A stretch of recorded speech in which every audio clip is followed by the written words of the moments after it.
Assalamualaikum Bapak Ahlan. Mohon maaf sebelumnya saya mengganggu waktu Bapak. Ada beberapa hal yang ingin saya sampaikan perihal kelas yang Bapak ajar. Jadi seperti ini Pak. Jadi ada beberapa siswa yang menurut saya problematik Pak. Yang pertama itu ada Rafli. Rafli ini ketika di kelas, ketika saya menjelaskan pelajaran yang saya ajar, dia itu biasanya tiba-tiba tantrum Pak. Saya juga tidak bisa menangani hal tersebut dengan intens. Lalu yang kedua ada Alfiah. Kalau Alfiah ini dia bermasalah di sosialnya Pak. Dia agak susah ketika saya berikan tugas kelompok, ketika teman-teman yang lain sedang asik berdiskusi saling tukar pikiran, Alfiah ini dia murung sendiri begitu Pak. Nah lalu yang terakhir itu ada Virus. Kalau si Virus ini bermasalah di kognitifnya. Saya sudah berulang kali menjelaskan pelajaran yang saya ajar, tetapi sangat sulit diterima oleh Virus.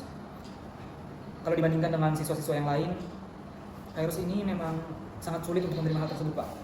Jadi alasan saya mengapa menghubungi Bapak itu karena Bapak sudah terkenal sebagai guru yang memang mumpuni di bidangnya. Memang sangat diakui oleh guru-guru lain, Bapak adalah guru yang sangat hebat di bidang psikologi. Saya yakin Bapak bisa menghandle permasalahan ini dan kita bisa mencari jalan keluarnya bersama ya Pak. Oke, mungkin itu saja dari saya. Terima kasih Pak. Iya, terima kasih informasinya Pak. Akan saya tangani secepatnya. Sekali lagi saya ucapkan terima kasih.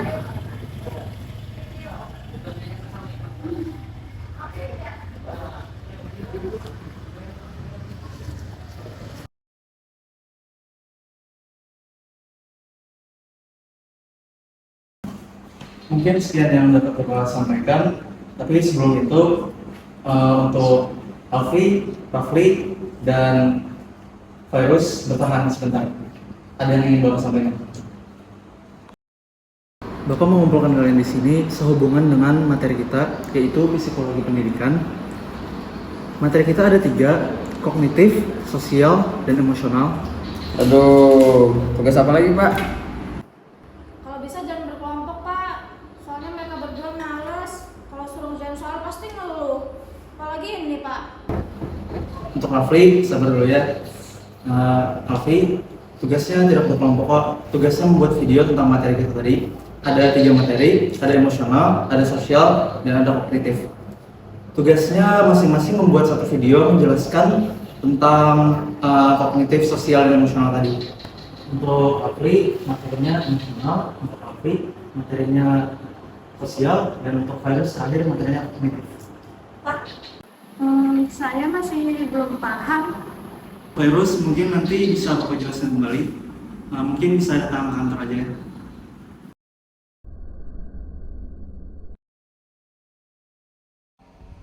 Halo, saya Anda Purwalvia. Di sini saya akan menjelaskan tentang perkembangan sosial. Perkembangan sosial adalah proses di mana seseorang belajar berinteraksi dengan orang lain, memahami norma sosial, dan membangun hubungan. Jane Piaget menjelaskan bahwa anak-anak memahami aturan melalui 2 tahap. Pada tahap yang pertama yaitu ada tahap moral heteronom, usia 4-7 tahun. Anak menganggap aturan tetap dan harus ditaati. Pada tahap yang kedua yaitu ada tahap moral otonom, usia 7 tahun ke atas, anak mulai memahami bahwa aturan bisa berubah dan menilai tindakan berdasarkan niat. Lev Vygotsky menekankan peran interaksi sosial di mana anak belajar melalui bimbingan orang lain sehingga mampu melakukan sesuatu hal sendiri. Erik Erikson menjelaskan 8 tahap perkembangan psikososial dari membangun kepercayaan saat bayi hingga menemukan makna hidup saat lansia. Setiap tahap memiliki konflik yang harus diselesaikan untuk perkembangan yang sehat. John Bowlby dan Mary Ainsworth menunjukkan pentingnya keterikatan antara anak dengan pengasuh, hubungan awal yang baik seperti keterikatan aman, membantu anak merasa percaya diri, dan menjalin hubungan yang sehat di masa depan. Sementara itu, Albert Bandura menekankan pembelajaran melalui observasi atau modeling di mana anak meniru perilaku orang lain serta pentingnya keyakinan pada kemampuan diri. Jadi, semua teori ini menunjukkan bahwa perkembangan sosial dipengaruhi oleh interaksi dengan lingkungan. Lingkungan yang mendukung seperti hubungan yang baik dengan keluarga, pertemanan, dan guru sangat penting untuk membentuk individu yang mampu beradaptasi dengan lingkungan serta menjalin hubungan sosial yang sehat sepanjang hidup. Baik, materi selanjutnya akan dilanjutkan oleh teman saya.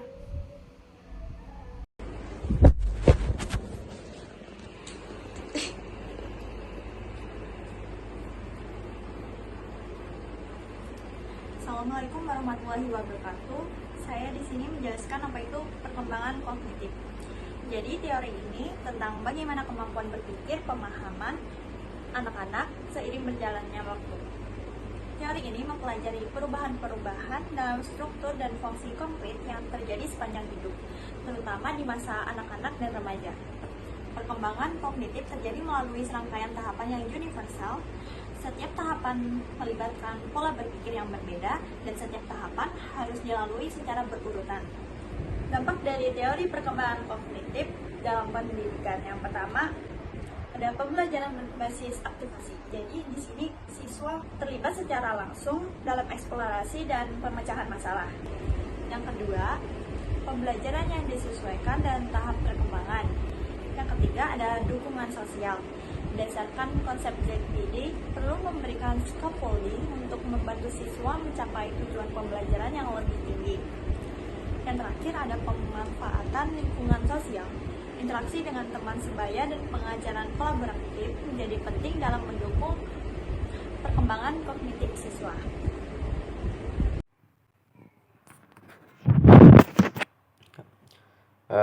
Assalamualaikum warahmatullahi wabarakatuh. Perkenalkan, nama saya Muhammad Rafli Wijarahab. Di sini saya ingin mempresentasikan tentang emosional.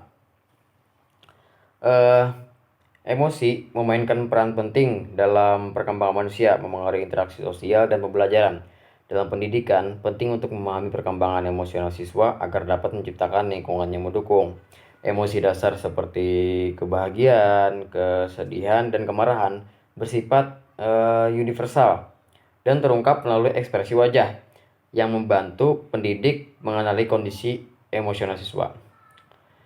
Keterikatan yang sehat antara anak dan pengasuh penting dalam perkembangan emosional. Anak yang merasa aman akan lebih mudah mengelola emosi dan membangun hubungan yang baik. Selain itu, perkembangan emosional berlanjut sepanjang hidup dengan tantangan emosional yang harus dihadapi di setiap tahap, seperti pencarian identitas diri pada remaja, semisal pada SMP itu emosional anak itu kadang lagi kurang stabil. Dan emosi juga mempengaruhi pengambilan keputusan. Teori kognitif emosional menjelaskan bagaimana interpretasi kita terhadap suatu situasi dalam mempengaruhi reaksi emosional. Selain itu, strategi regulasi emosi seperti penilaian ulang kognitif membantu individu mengelola perasaan mereka. Secara keseluruhan, pemahaman tentang perkembangan emosional membantu pendidik menciptakan lingkungan yang mendukung dan sehat untuk siswanya. Terima kasih, sekian dari saya.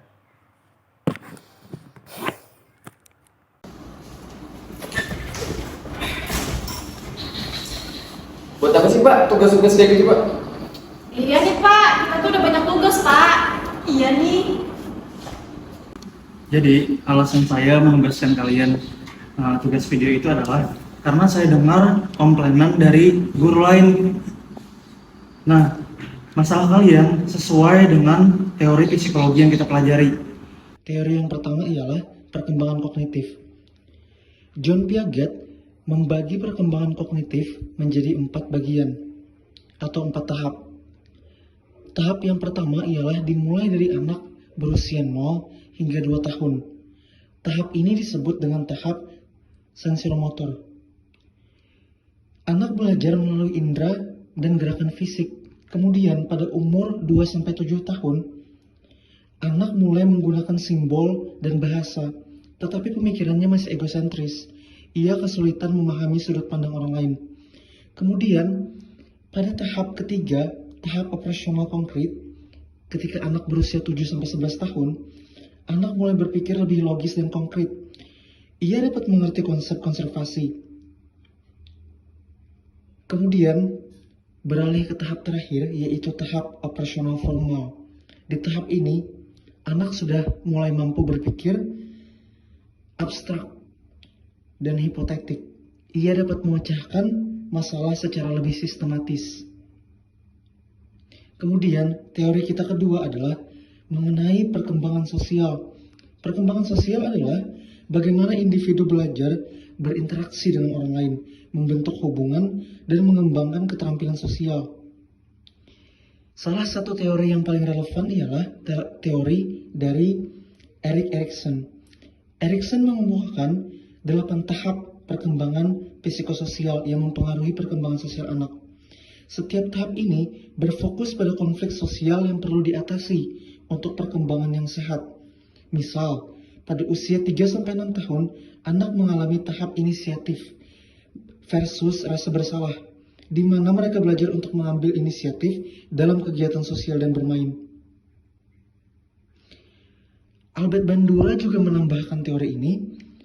Ia menambahkan dengan teori pembelajaran sosialnya, yaitu menekankan peran model dalam perkembangan sosial anak. Anak belajar melalui orang lain. Ia melihat orang lain, ia meniru orang lain. Orang lain yang dimaksud di sini adalah orang dewasa. Yang ketiga, teori yang terakhir yang kita pelajari ialah teori perkembangan emosional. Perkembangan emosional ialah bagaimana individu belajar mengenali, mengatur, dan mengekspresikan emosinya. Salah satu pengemuka teori ini ialah John Bowlby. Ia mengemukakan teori keterikatan. Bowlby berpendapat bahwa ikatan emosional yang terbentuk antara anak dan pengasuh sangat penting untuk perkembangan emosional yang sehat. Sangat penting untuk perkembangan emosional yang sehat. Ikatan yang aman memberi anak rasa percaya diri dan keamanan dalam menjelajahi dunia sosial mereka. Teori perkembangan emosional juga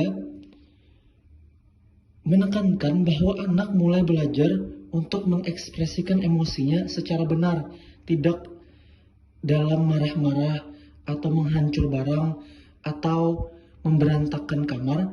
Ia belajar untuk mengekspresikan emosinya ke dalam hal yang lebih sehat, seperti ia mengalihkan emosinya dengan hobi-hobi positif, bela diri, olahraga bola, atau lari.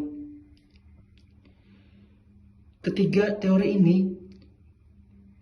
adalah sangat penting untuk kalian dipelajari, makanya saya memberikan kalian tugas video.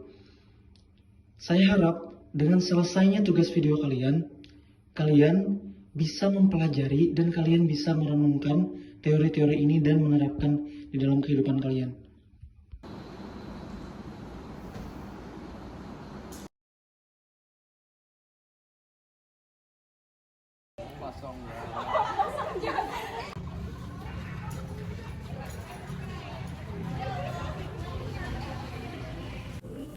Entah metode apa yang Bapak pakai, sehingga para mahasiswa yang saya sebutkan sebelumnya problematik, sekarang sudah jauh menjadi lebih baik. Saya ucapkan selamat Pak Ahlan, karena Anda telah berhasil.